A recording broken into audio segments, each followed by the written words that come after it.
Hi everyone, today's video is going to be a cage reaction video. This is something that people have been requesting for quite some time. I've been a bit reluctant because Sophie does them, but I thought I would do a one-off, and if you guys really want it, occasionally I'll do them. Now, I'm going to use a 5-star system to rate the cages. I'm going to talk about what's good about them and what's bad. I'm going to offer some constructive criticism. If you're expecting me to roast people's cages, I'm afraid that's not going to happen. Both me and Sophie strongly believe that we all have room for improvement in our cage designs and cage sort of like setups. So while there'll be some things I'll point out that may need some room for improvement, I'm not going to be roasting anyone's cages. Now, I know a lot of you sent me additional photos and lots of different photos, but for each cage reaction, I'm only going to show one because obviously I can't just keep swapping photos over and over. I'm also, as I said, going to be trying to be constructive about it. And as much as I'd love to feature pictures of your lovely birds you sent me because they're really cute, again, it's just going to be a picture of the cage. My first submission is from Maya, and this is Zelda and BMO's cage. It's quite a nicely sized cage. I think it's similar to our cockatiel's cage size. I love to see the substrate base, that's always good to see. There's a few perches crisscrossed which allow the birds to sort of climb around and enjoy it. There's some nice sort of shelf perches. There's lots of cool things about it. If I had some constructive criticism, I would probably maybe move the lamp that's off to the top right. It could be quite close to them, maybe disruptive. I think you mentioned you're changing out the plastic bowls already, which is awesome. I think I see some bell toys. Me and Sophie aren't the biggest fan of bell toys because they can cause harm. Maybe adding in a couple of extra perches as well, but generally in terms of sizing it's good. In terms of variety it's good. I can see some lovely shreddable chewable toys. There's some minor room for improvement, so I'd give this a 4 out of 5. My second submission is from Bowie, the collectors. I love collectors parrots. If I could have one, I'd love to have one because they're awesome.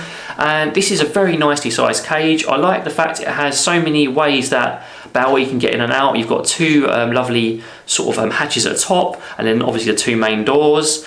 You did mention why you didn't put loads of stuff at the bottom, so I won't go too much into that. Although, one thing I'd like to say is you can encourage parrots to explore the bottom through training. So you could potentially add some more bits at the bottom of the cage and maybe train Bowie to go down there by using treats and positive reinforcement.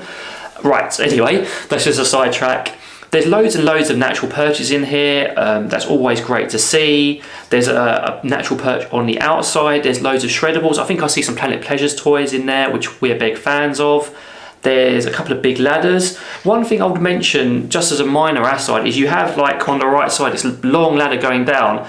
If Bowie's using it, that's fine, but maybe it's a bit too long. I don't know. It all depends on how Bowie gets on. What else have we got here? I can see another Planet Pleasures there. I can see a couple of shells, which are good. I mean, generally, this cage just looks really nice. It's nicely sized. There's lots of Bowie to do. Eclectus is a big bird, so I need plenty of space. Criticism-wise, I'd probably say if you can, maybe consider swapping out to substrate, because again, substrate may encourage Bowie to go to the bottom of the cage. And just because I can't quite see it, maybe a couple of extra food bowls or water bowls to give him some options higher up in the cage. Again, this will be down to you and how Bowie's getting on. Overall, I'd probably give this a 4.5 out of 5 stars. Next submission is from Loy, and this is Kiro's cage, who's a cockatiel. So I'm afraid I couldn't get, because I had to pick from the little pictures you chose from, I had to pick this example, which I know doesn't really reflect how big the cage is, so I do apologise there. So generally, let's talk about the positives. The cage is nice and tall, which gives Kiro lots of movement vertically. He can go up and down and explore quite a lot. I see there's a few natural toys in there, which are also good. I like this sort of wooden bridge you've got towards the bottom, and there's a couple of nice shreddables in there. There's also a few options for how we can climb around. You've got a sort of swing in there. I couldn't quite see the bowls. If you do use stainless steel bowls, that'll be awesome. If you don't, consider swapping to them. In terms of constructive criticism, I noticed you have a treat stick in there for Kiro, and I am not a big fan of treat sticks. And the reason why is it may seem like a great thing and we're rewarding them, giving them something fun in there, but it's kind of lazy junk food. It's the equivalent of like you dumping in, someone dumping a Domino's pizza in my bedroom. I'll be like, I don't want to work for any of that training. I'm just going to have my Domino's pizza in my bedroom, which is a bit equivalent of what the cage is to a parrot. It's their bedroom, it's where they go. The other thing is you've got some dowels in there. It might be worth swapping a couple of these dowels out for natural perches, just to give him a bit more variety with how he moves around and exercises his feet. and then maybe increasing the amount of shreddable toys, chewable toys, just so he has lots more options. Finally, again, this is a suggested thing, because I know some people like bars, some people don't. You could pop some substrate at the bottom of the cage, and then Kiro can have some fun foraging in it. Generally, there's lots of things that are good with the cage, but there are some rooms of improvement, so I'll give this a 3.5 out of 5. So next up we have Maya's cage, another cockatiel. It's always good to see lots of cockatiels. So let's start with sizing. Maya has a decent amount of size in here, and I know she's out and about a lot, which is also awesome. I see lots of fun toys in there, including shreddables and lots of sort of things that she can have fun with. I see one with lots of, like, I think it's balsa and finger traps and stuff, which I know parrots love to chew. There's this lovely sort of platform perch next to the cuttlefish, which is awesome. Loads of perches of varying dimensions. You've also got stainless steel bowls. Looks like a sort of plastic foraging tray off to the side. There's an awful lot that I like about this cage. Lots of fun things.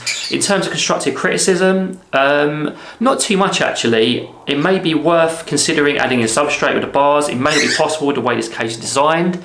So if you can't, you can't. I also noticed some bell toys. Again, I didn't explain it in the first clip, but with bell toys, if the parrot is regularly playing with them, it can loosen the bits in the middle, and if they get their tongue caught, it can also cause some lacerations and damage.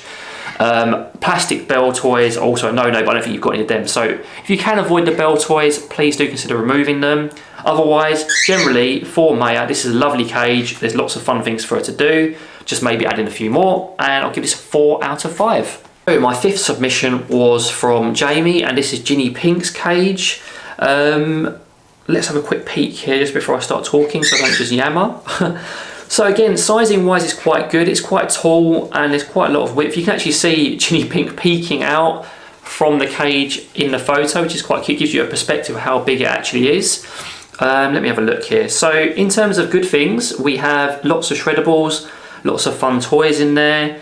We have some high up perches. We have, just the cage itself has sort of different levels, which I think could be very fun for a conure. And what else we got? Some more shreddables, loads of platforms, which is awesome. Food bowls at different levels. In terms of constructive criticism, I would probably, if you can, swap out the plastic bowls for metal. I don't know if you've mentioned that in the email. Please, my apologies if you did.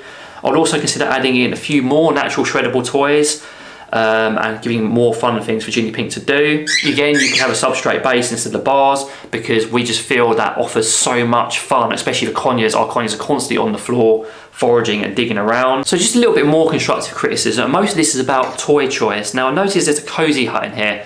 Cozy huts are a big no-no, we feel, mainly because they encourage hormonal behaviour. They are often made of unsafe materials. There are some which are safe materials, but even then it will lead to more hormonal behaviour, so we would recommend taking that out.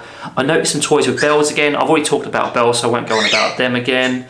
There is a rope perch in here. Again, if Ginny Pink isn't chewing the rope perch, that's completely fine to leave in. If you do notice her chewing it, it might be worth swapping out for Sissel. There's also a play stand on the top. If Ginny Pink tends to be sitting underneath that play stand, it might be worth moving it off to one side or having it elsewhere. And then finally, maybe if you do consider taking out the cozy hut, maybe popping a couple of high up perches for Ginny Pink to sit on, just to give her some options to rest on and sleep on when the cozy hut hopefully goes.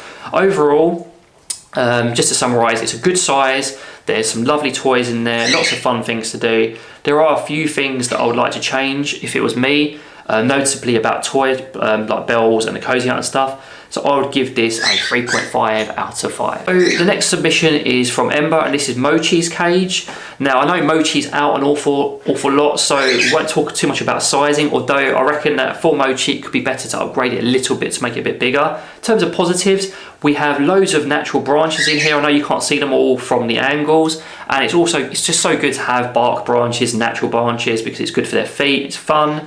Metal food bowls, also good because they're just easy to clean, don't harbour any bacteria.